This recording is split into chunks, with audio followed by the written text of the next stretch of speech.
started in tech support, and then our sales team would take tech people to the big conferences and trade shows because customers would ask questions and all those things. So they brought us there, and then I started seeing the sales world, and I'm like, wow, this is, people aren't complaining, they're not having problems, they're actually excited about the products and services you offer.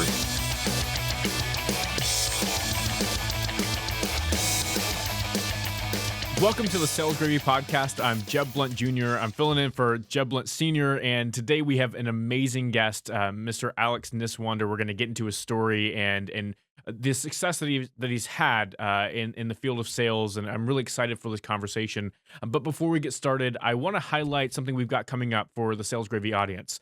We have Sales Gravy Live. This is a on-the-road show event where we're going to come to your city and deliver sales training that's specific for delivering an amazing prospect engagement, an amazing prospect experience, customer experience, and helping you win more deals. We have our stable of trainers who are experts in their field, and they're coming to you with small groups so that you can experience sales gravy in your place, in your environment, so that you can learn from people in a live environment. That's Sales Gravy Live. We've got events coming up, so as you are preparing for 2025, check out Sales Gravy Live. That way, we can get to your city and train you and your folks, and we look forward to it. But today we've got Alex Niswander, and thank you so much for joining us. You have an amazing story, and I want to get into that, but I always like to talk about people's sales journey and where you started, because it provides a lot of context for later success, and I think it's important. So kind of walk us through, did you grow up wanting to be a salesperson? Was it like top 3 on your list, baseball player, astronaut, and salesperson? Was that the route that you went? How did you get into this profession?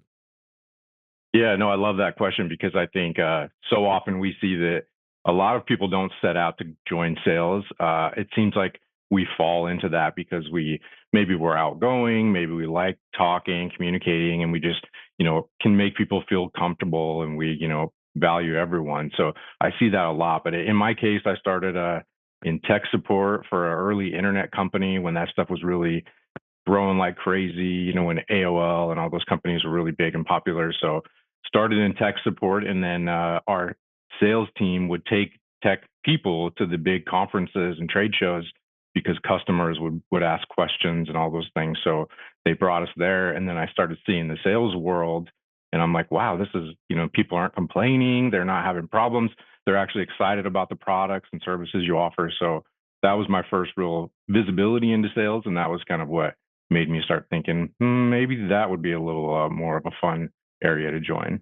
And so, did you just jump into it? How did you break into into the sales profession from the tech support, which is a technical role, and you obviously have that background, which is I love when I come across salespeople who have technical background. I don't personally have a technical background, and I'm always envious a little bit of that process. But how did you break into it?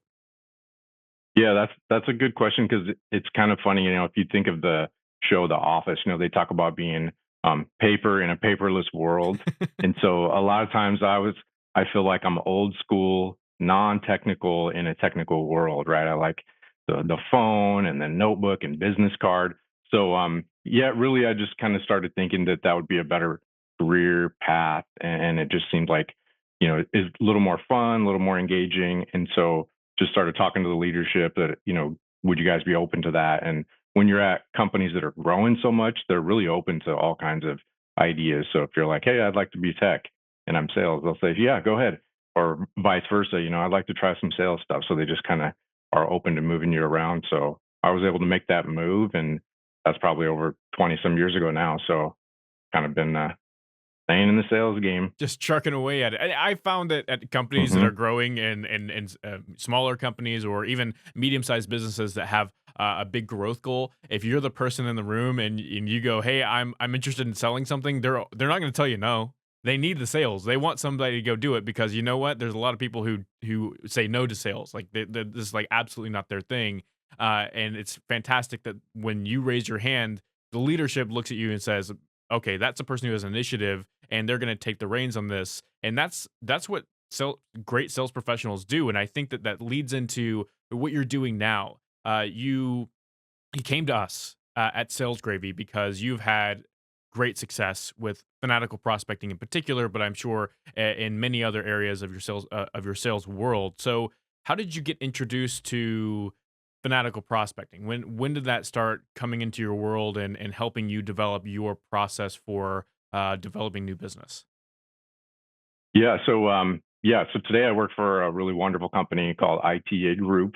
And why I say we're wonderful is because we get to engage millions of employees and channel partners and customers through a variety of ways, from like a recognition and giving someone kudos and everyone saying, hey, they did a great job, to training accomplishments and badges.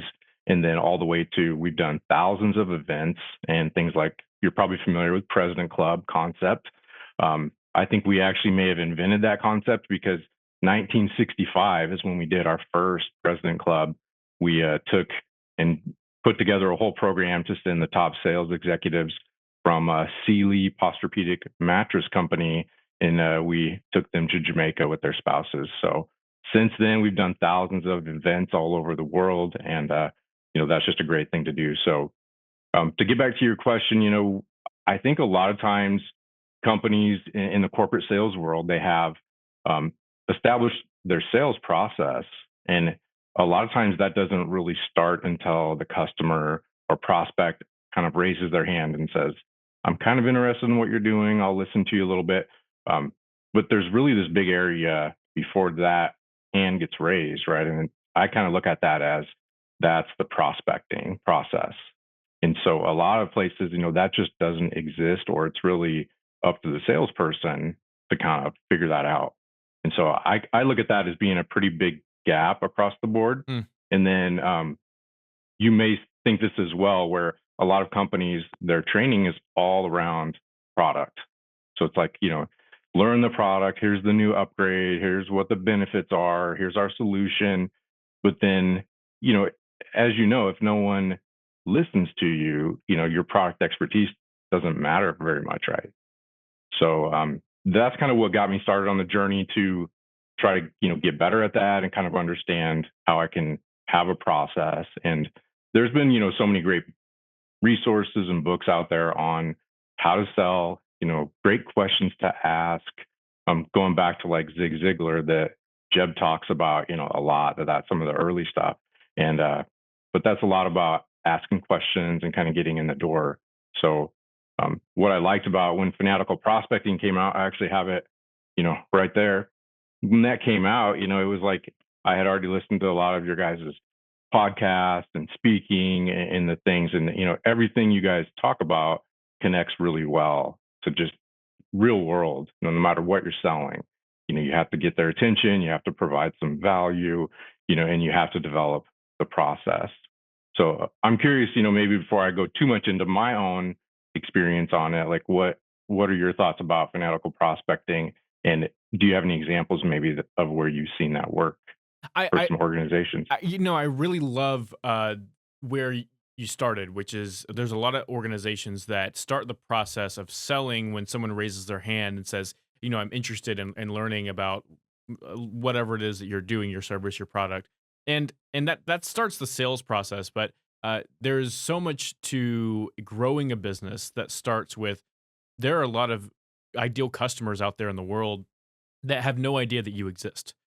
They don't understand that there is a solution for them because they're not looking for it because they don't even necessarily know that they have a challenge or that they need a solution for it. Now the world has changed a lot in the last 15 years or so where there's a lot more self-awareness within businesses to like solve solutions. So there's a lot of selecting into different kinds of products or services based on needs. But for a majority of salespeople in the world, there and these aren't just tech salespeople. These are salespeople who sell HVAC solutions or construction solutions or even sales training solutions. There are a lot of customers who don't know who we are, and so where fanatical prospecting has really shifted a lot of businesses is okay. Let's stop going from the like waiting for someone to come, like build the house and they will come. To like we built the house, now we got to go out and find people to come to it, and that's the mindset. That's fanatical prospecting mindset in a nutshell. And I worked in a business a really large business, one of the largest businesses in the world, and I was on their sales team, and they trained everything on their product. And you talked about this. You know, they Hmm. train product knowledge, the benefits, the solutions. But if no one's listening to you, if no one's going to listen to the sales pitch right from the beginning, you have no one to talk. You have no one to sell to, and you can't pitch someone out of the box. They're just not interested in it because that's not how human beings work. So as far as fanatical prospecting, what it's both what it's done and how it continues to evolve is that what I've seen is people change their lives. People go from the salesperson who's struggling to hit quota, who's struggling to hit their number, or consistently at 70% of quota, and they have a job. And Victor Antonio, who is one of our favorite content contributors on Sales Gravy University, and people that we use to speak at Outbound, and all these different events that we do, he has a saying that a job is a job, is just over broke. And I've always observed that there are two kinds of salespeople. There are salespeople like Alex, who take initiative and are going to go after their new prospects. They're going to go find people to talk to. They're going to go find the no's, and this is a go for no concept. There's all these concepts come together when you are the person who's going to go make it rain. And Jeb talks about this being a rainmaker versus a rain barrel. When you're a rainmaker, you start to shape the world that you live in. Like, you go after the world versus the world shaping you. When you are at that 70%, just going to work, waiting for people to raise their hands, getting a couple of emails out, you can get by, and there's nothing wrong with that. But for those that want more, fanatical prospecting is the way to sustain and grow business. And for business leaders, it's the way to sustain and grow business. It's not new, it's not sexy, it's not like shiny, and it's hard work. And that's just the point blank truth of it. And Alex, I want to go to you and say this, with fanatical prospecting, it is hard work. Can you kind of walk Hmm. through the grind that you had to employ to get the success that that you've seen based on what fanatical prospecting teaches? Yeah, yeah, absolutely. So I think you kind of talked about it a little bit there, that um, that some of the salespeople, will get the deals that they need to kind of survive. And I think in a lot of cases, they just don't really understand yet what they should be doing every single day, right? To make the consistent funnel stay full. And you guys talk about that a lot. That what happens is you get a client prospect that's interested. You have to do a lot of prep, a lot of meetings, a lot of things to demo the product, and then proposal time, and maybe you're going to go there. And so you spend all this time, and that deal may come in, and then that's great.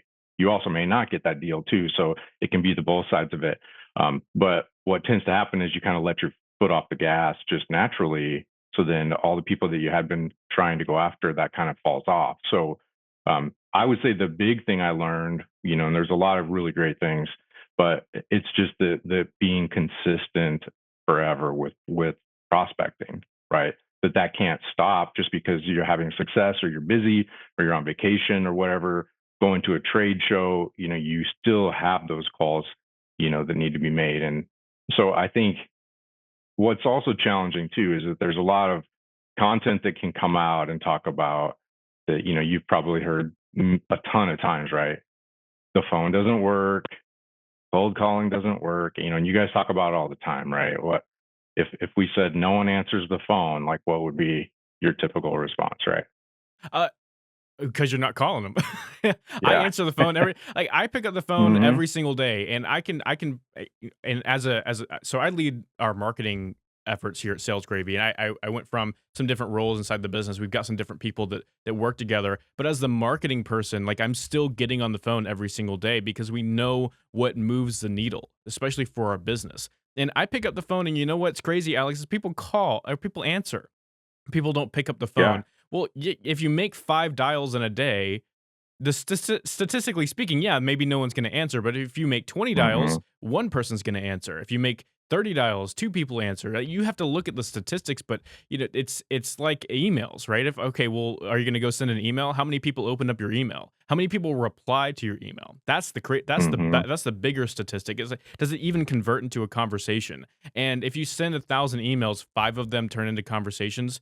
But if you make 50 dials a day, you're going to have 5 conversations with people. So 50 dials versus 1,000 emails.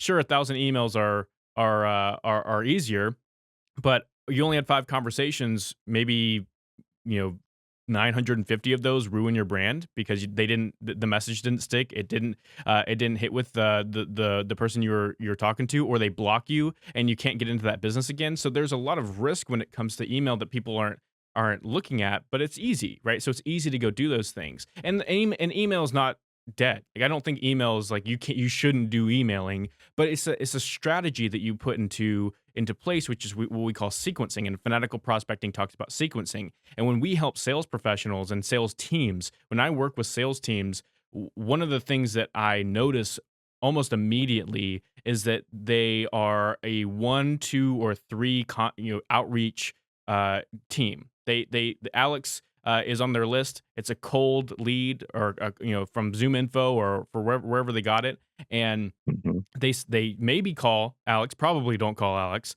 They send a couple of emails and a LinkedIn invite, and Alex has no idea who Jeb is. And I've done four kinds of outreach, and then give up because, well, Alex didn't respond to me. But on average, statistically speaking, it takes 20 or more connections, whether that's video message, email, phone, text message, LinkedIn, whatever it is, 20 of those communications before somebody even notices that you're trying to reach out to them.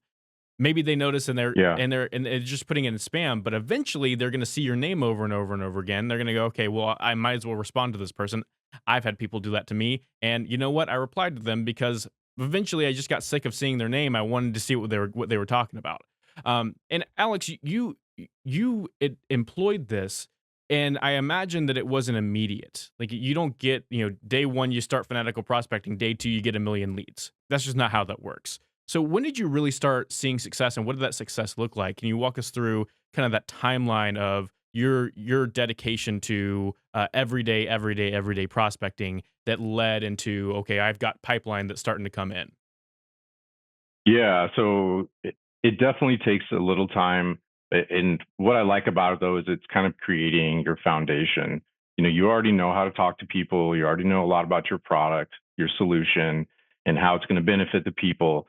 But then, so many times what's missing is, what do I need to do every single day to make it happen, right? So the first thing that I think was really valuable was just learning the basic structure of what to say, right? When you call someone, and having, not only that, but I really like having it written down in front of me, because so many times the phone's ringing and you're waiting, and then you're expecting voicemail, right? And then they answer and they're at the doctor's office, and they can't talk, but they answer the phone anyway. But that's where having that written down, I think, is really, really helpful. And what you guys teach is to have, who you are. Hi, I'm Alex from ITA Group in Iowa. The reason I'm calling you, who you are, the reason you're calling. The reason I'm calling is because we engage millions of people throughout the world. I saw you have a President's Club every year, and I think we can make a great impact on that. And I'd like to set up a time later this week to talk about that. Right. So really simple, who I am, build a little credibility and what I'm going to ask for. So, having that, you just can very quickly customize that no matter who you're calling. And then, just doing it over and over and over. Right. So that's the other piece that you guys teach, is that just having the discipline to do it. And we all know sales cold calls are hard. You get caught off guard, people hang up on you, more than not, right? Someone says, "Hey, Jeb, I'm right in the middle of something," and then it knocks us off our path, right? Or they always have that where it's like they answer the phone, but they're in the middle of a hurricane and they can't talk right now. But when they're sitting at their desk, not doing anything, they'll never answer the phone, right? So the second piece you guys teach, and well, first before that, is there anything you would maybe add to that I cold call I absolutely process yeah, there? absolutely. I love that part of the fanatical prospecting process, which is to systematize how you are approaching messaging. And messaging is not very easy, but you can make it simple. And what Alex was getting at is look, you when you're cold calling or when you're calling in warm leads, or you're calling anybody who could potentially do business with you, and you're making a first impression. One of the hardest things to do is make it up. Like winging it on the fly is so difficult, and there are people in sales who wing it because, hey, I'm so good at talking, or I'm so great at this, or like or maybe it's just I don't want to think about messaging that deeply because maybe I don't know what to say, and it becomes overwhelming. So then they just wing it on the phone, and it comes out as like, I call Alex, and Alex is in the middle of a hurricane or a doctor's appointment. He says, "Hey, hey, Jeb," or "Hey, what's up? What's going on?" And you go, I'm Jeb. The reason I'm calling, we work with groups like yours to with their and they hang up the phone. Like it's just it just sounds like everybody else. It's ums and uhs, and it doesn't sound clean. It doesn't sound professional. And you can gain a lot of respect on the phone, even if they don't take the appointment. I've gotten people who said, "Daniel, that was the best sales call I've gotten today," because all you do is you have a script and you eliminate the variables until you get to your because statement, which is what we teach, where you develop messaging. Like the reason I'm calling is to set an appointment with you. The reason I'm calling is to ask you a couple questions, uh, because at Sales Gravy, we help teams like yours develop 25% more pipeline year over year utilizing fanatical prospecting. I thought you'd be interested in learning more. Can we set up a meeting for next week? So I identify, like you said, identify who I am, why I'm calling, and the date and time that I'm going to ask are already set up. So I know all of those things, and then I build messaging within that.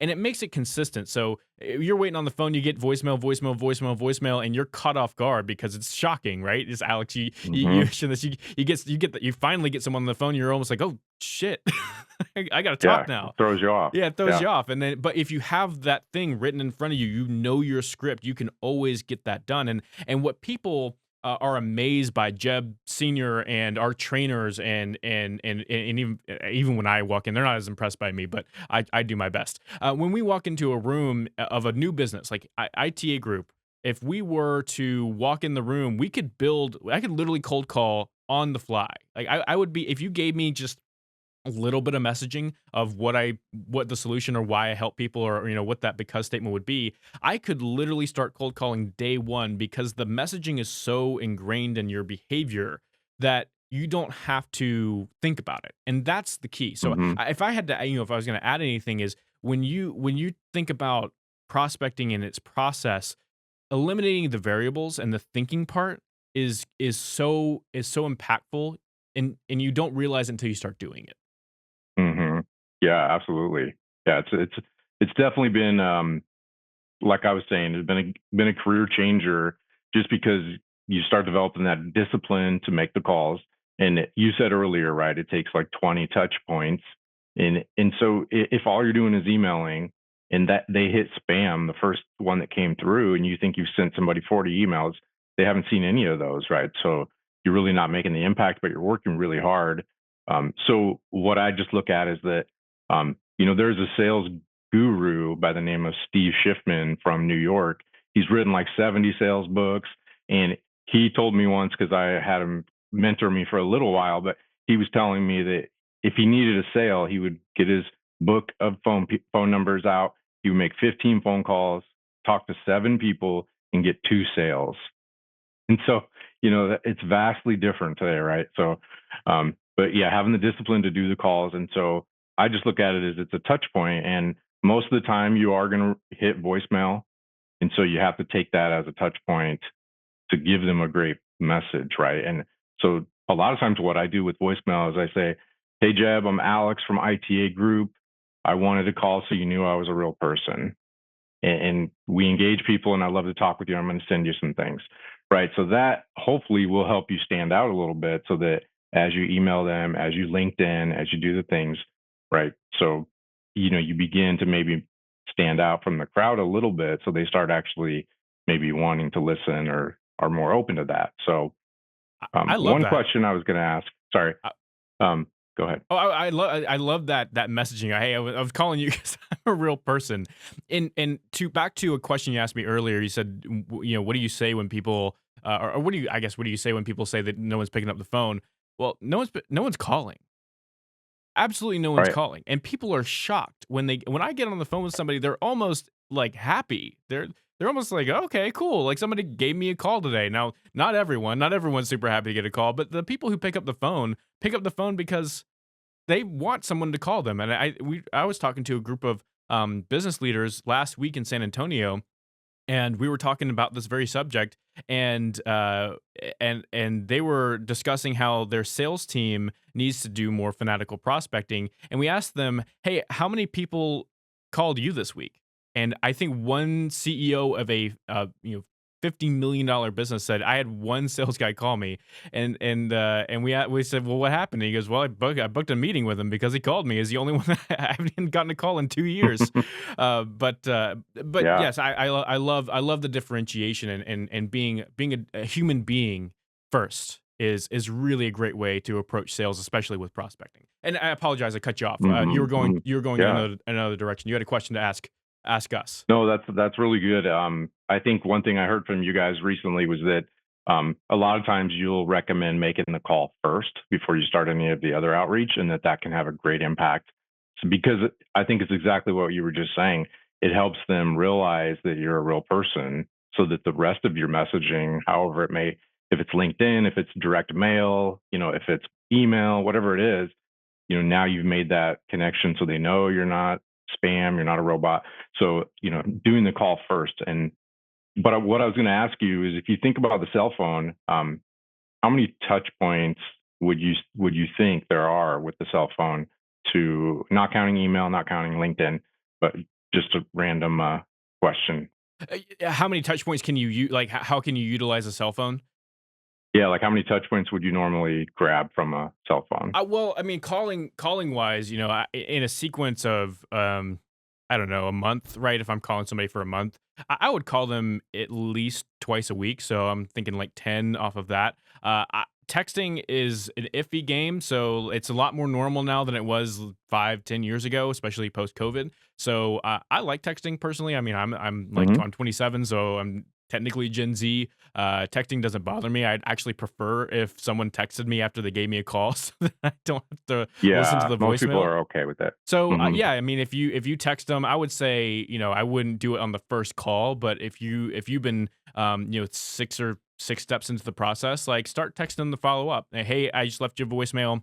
And the way to make it a little bit easier, so instead of like the hard sale of time, like, because you're trying to get somebody's time when you're prospecting, that you're not selling a product, you're not selling a service, you're not winning their business in a prospecting message. What Hmm. you're doing is you're trying to earn their time. And so when I try and earn someone's time, a good way to make that process a little softer from a text messaging perspective is, hey, Alex, just left you a voicemail. I was trying to reach out to you because X, Y, and Z, my because statement, the whatever you're going to say. But I sent you, I'm sending you a follow up email so that you can see all the information. I look forward to connecting with you. And, like, don't ask for the time. Just make it very simple. And maybe in one of my text messages, I say, "Hey, I've been reaching out to you, and I thought you'd be really interested in this. So why don't we get together Tuesday at 2?" I might throw one of those in there, but I would throw in about 4 text messages in like a month long sequence.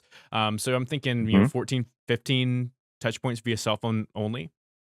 Oh, and a video Yeah. message if Yeah. you can. So if you can send a video Hmm. message, I like it's hard to track, but you can actually shoot a video message in the text message, and that might just make it more human. So leave your voicemail. It's the easiest way. A video message doesn't have to be crazy. It doesn't have to be weird. It doesn't have to, like, you don't do anything different than what you're doing, because I don't want to take you out of your process. But if you just leave your voicemail in a video message and send it to them, it's really powerful. We get a lot of meetings just from video because it's human. It just shows that you're a Hmm. real person. Yeah, yeah, exactly. And that's what I was kind of getting at, is that there's so many touch points with our cell phone that if we're kind of old school, or if our company has that policy of maybe not doing cell phone stuff, I think it would really hurt us, because you've got voicemail, you've got your texting, you can go to the local branch, like you're trying to sell to the local convenience store or the corporate, go there and take a selfie, text it to Yeah. them, right? You can do a voice clip, you can do a video clip, and you can send your business contact card. So you literally have like 6 touch points just with that cell phone. And so a lot of folks, if you're not doing that, you're leaving 6 touch point options off the table. And then all you're doing is emailing and LinkedIn and maybe a call to the desk once in a while. So you really drastically cut down those touch points. And if you need 20 of them, like you were saying, you're not even giving yourself, a puncher's chance to get that conversation going. What I found is that when people default to the very minimal channels, email, maybe a phone call, LinkedIn, 20 touch points is really difficult in that scenario because you're not giving your like I'm a person I like to do things a little differently every single day just because it gives me a little bit of excitement.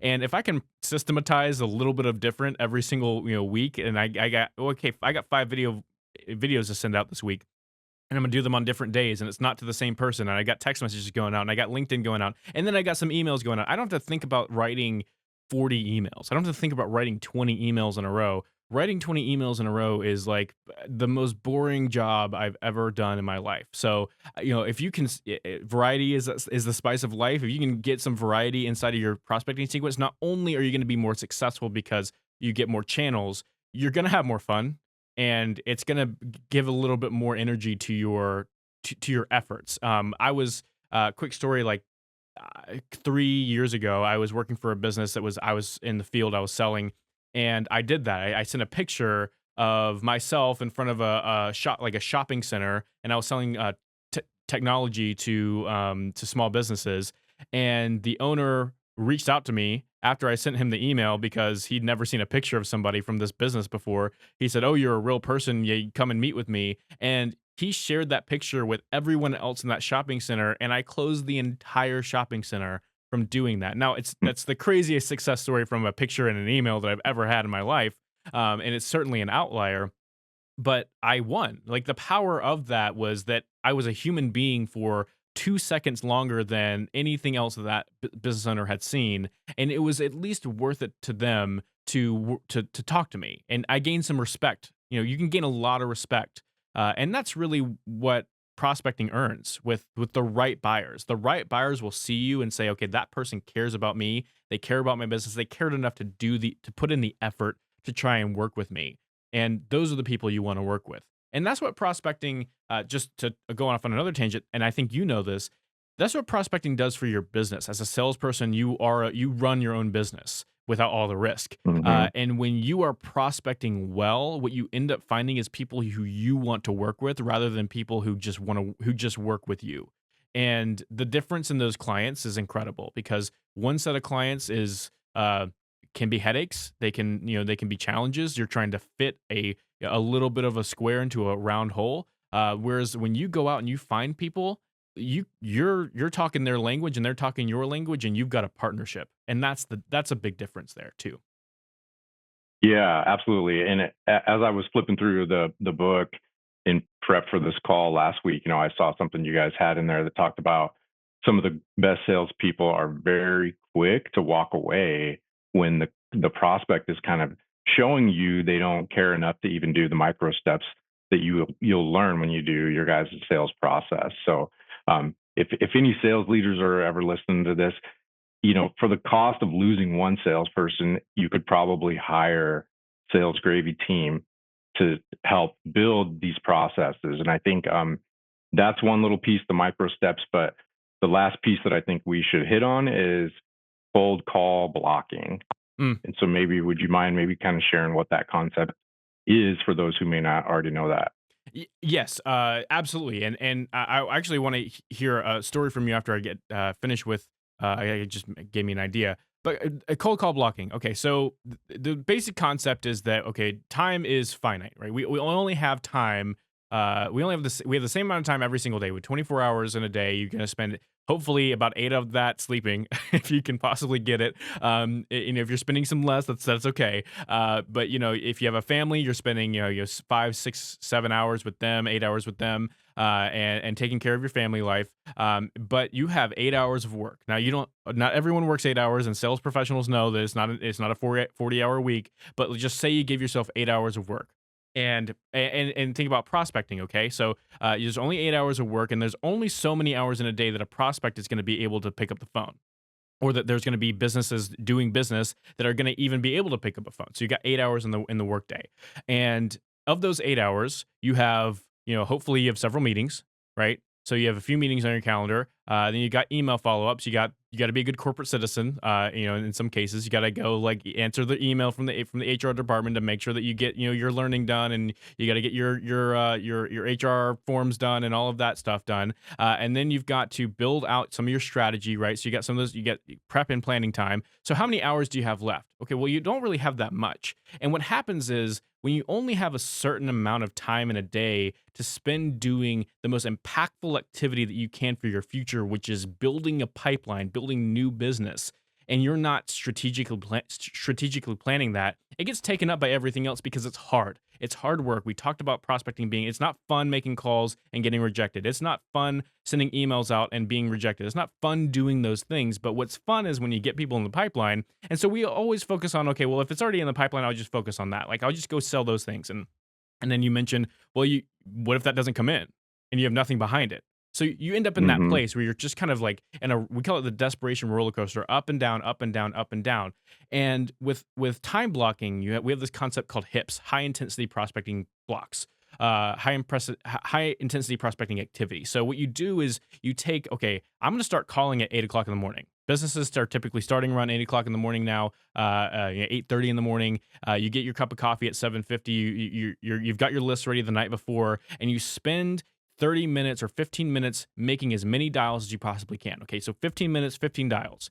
That's typically what we say. 15 minutes, 15 dials. You just go.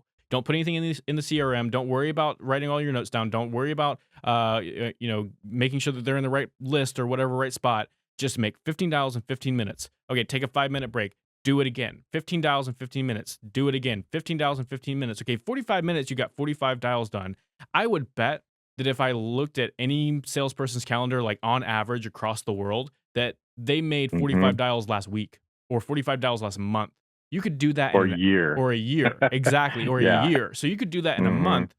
And if you schedule that on your calendar every single day, every day, every day, every day, what you've got is a cumulative effect, right? So 45 dials today might not yield very much, but 45 dials every day for 3 months is going to really start to show up in your paycheck in 90 days. So the 90-day rule, right? You have prospecting now pays off 90 days from now. Now your cycles may change and you have different Hmm. math on that, but the idea is that when you put high intensity sprints on your calendar and you time block your day, you are focused, you get the impactful things done, and there are things that you're just not going to get done. There's just some items, but what's important is that as a salesperson, you have three activities, right? You have filling the pipeline, you have moving the pipeline, and you have closing the pipeline. And if you aren't doing one of those three things, you're not doing your job.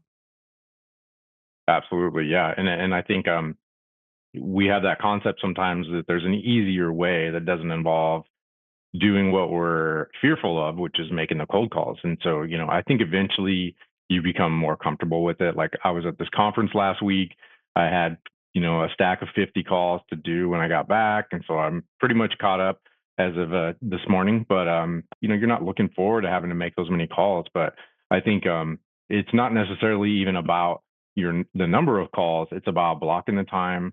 And what I've learned from you guys is treating that as a very special time on my calendar every day.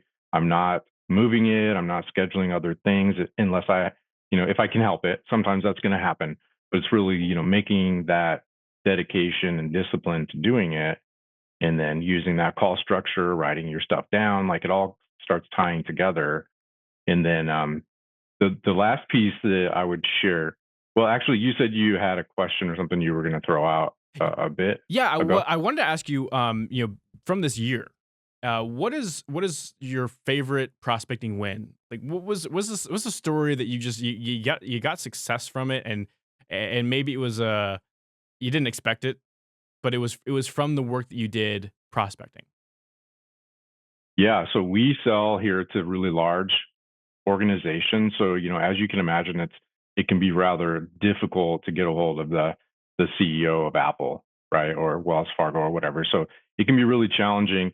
And so one of the early wins, they're definitely not an account yet, but hopefully they will be someday. But I was really looking at Texas Roadhouse, as an employee engagement thing where I thought, what a great company. They take good care of their people. I think we would be a great match. And so going from not knowing anyone to having meetings with the people that have been there for 30 years, is truly awesome. And it's because dropping stuff in the mail, sending selfies from the branch, doing the calls, doing the emails, all the things. And so that's been a really great win because it can take forever or maybe sometimes never getting those kind of calls. So that's been a great win. Another win I was going to tell you about, for me, whenever someone would ask us what's the best sales tool, right? It's always the phone. But then there's another example that costs like a penny. And do you have any idea what it might be? I have no idea. I'm excited to hear it. Yeah. So, obviously your business card, right? So I was prospecting in St. Louis, about 5 hours from here, years ago, and I was going to the medical offices, talking to the people, the doctors, and I'd leave behind a little one pager and my card. And 5 years goes by, and I get a call, and hey, Alex, it's Doctor So and So. I was looking for my tech support guy. His name is Andy, and I saw your card, Alex, next to his, and I remembered we need to buy this thing. And so he says, could you send me over a proposal? We're going to do it. And so just 5 years later, for the cost of a 1 cent business card, otherwise he wouldn't have been able to figure out who I was. He would have probably called the wrong company, bought the wrong software, right? So that's one example of just, the basic stuff can really help us so much. I agree. It's the fundamentals that yield results. When you get fancy or you're trying to find the easy button, and we talk about like easy buttons all the time, but AI automation, and when you're letting AI do a lot of the work for you, there's certainly a lot of help. And I don't think it's I'm not a naysayer, but the challenge is when you aren't doing the fundamentals in lieu of allowing AI to do it for you, you end up in the same place. That doctor would have never known who you were if it was just a message. But you took the time to go to St. Louis, walk in the door, leave a Hmm. business card, and you didn't yield the results immediately, but because you were there, it mattered to that doctor. Right. Well, and you said before, if no one is calling, now our odds are better when we call. If no one's sending mail because we've all switched to email, when you send someone a packet or something cool, they look at it, right? And then, the other thing that I've started doing if I really want to try to get a meeting is I will DoorDash some Krispy Kreme donuts with a little note that's like, hey, I'd love to talk to you guys. So, that shows them that you actually do really want to talk to them because you went out of your way for, something like that. So Alex, that was just a little I'm really tip. disappointed in you because we got an email, we got a contact form, and we didn't get any Krispy Kreme, and I'm hungry right now, and that's on you. If I could sell you something, you already would have gotten some donuts. But um, yes, I'm a great advocate for you in your process. I think also I have my oh, the hey, box set, the box yeah. set, and I also have objections, which that's a whole nother story that we could talk about, forever. We could talk about developing your ledge statement when someone knocks you off of your thing. We could talk about your objection, the red herring. That's a great thing to know about. I didn't even have a clue what that meant until I went through your guys' process. And then the last piece is just really how to nicely ask. You've done all the work. You want to ask for the close, and you say, Jeb, I think it really makes sense for us to do this together. What do you think? And it just is a great way to try to move something forward. So yeah, I'm a great advocate, man. Thank you so much for everything. It's been really good for me, and I think every salesperson in the world needs to go through your guys' process. And for the cost of a couple books, a couple courses, bringing you to their city, well worth it. Alex, thank you so much for the kind words. I have one last question for you, and I want you to answer it honestly. So prepare yourself. If you had to replace your hands with anything else, spatula, scissors, anything else, what would you replace your hands with? That is a very strange question. I had to replace my hands. Man, I don't know what. Let me think about that for a second. What are some of the crazy answers you've heard before? Crab claws, was one. I would replace my hands with the sticky hands that you could like throw and Mm. stick on stuff. That's my answer. Yeah, I mean, it almost makes you think of the old movie, Edward Scissorhands. Um, since I have coached a lot of boxing over the years, I would say boxing gloves. Oh, okay. Yeah, there you go. What did you think of if you don't want to share your opinion, what do you think of the fight?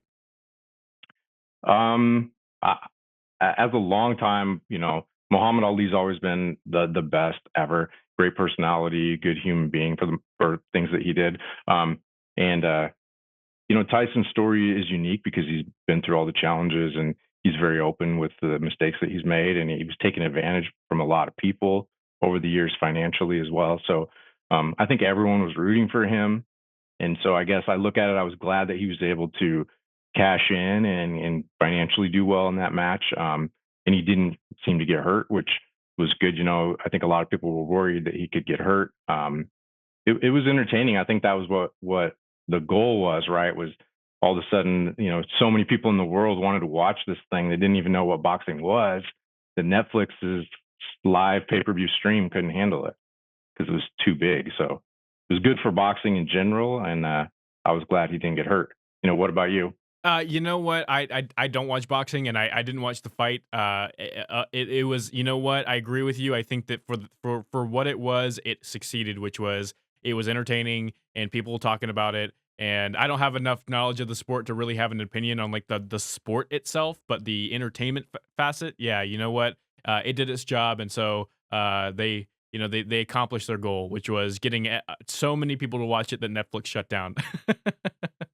Well, yeah, and I think the highlight was that there was really a big showcase on the women's match that was prior, and Yeah. how skilled and how great they are. So I think that was really good because that was sort of this unanticipated highlight that came from it. I agree. I think that that was a great highlight for the sport. And that was one thing that I saw over and over and over again was the women's match was like was almost the premier match of the night. And I think that's a great thing for the sport as well.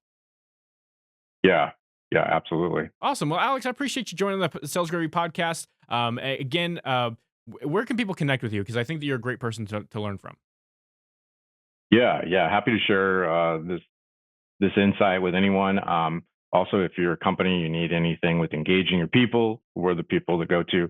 But yeah, you can find me on LinkedIn, Alex Niswander, and yeah, just go use the process that Sales Gravy has created. It will change your lives for sure. I love it. And if you're looking for a sales training engine, something that's going to be able to be deployed across your entire sales organization, Sales Gravy University is the most powerful sales training engine in the world. Live training, on-demand content from 45 different prospectors, 45 different contributors, and we span the sales spectrum of bringing in new business all the way to marketing and account management. So there's something for everyone. It's a great tool for sales teams. So go check out Sales Gravy University. That's learn.salesgravy.com, learn.salesgravy.com. If you haven't taken a course yet, use code FREECOURSE, and you can take a course for free. Alex, pleasure having you on the Sales Gravy podcast, and we'll see you next time. Hey, I'm doing a happy dance because you watched this video. Make sure that you click like and subscribe so that you never miss one of our amazing sales training videos.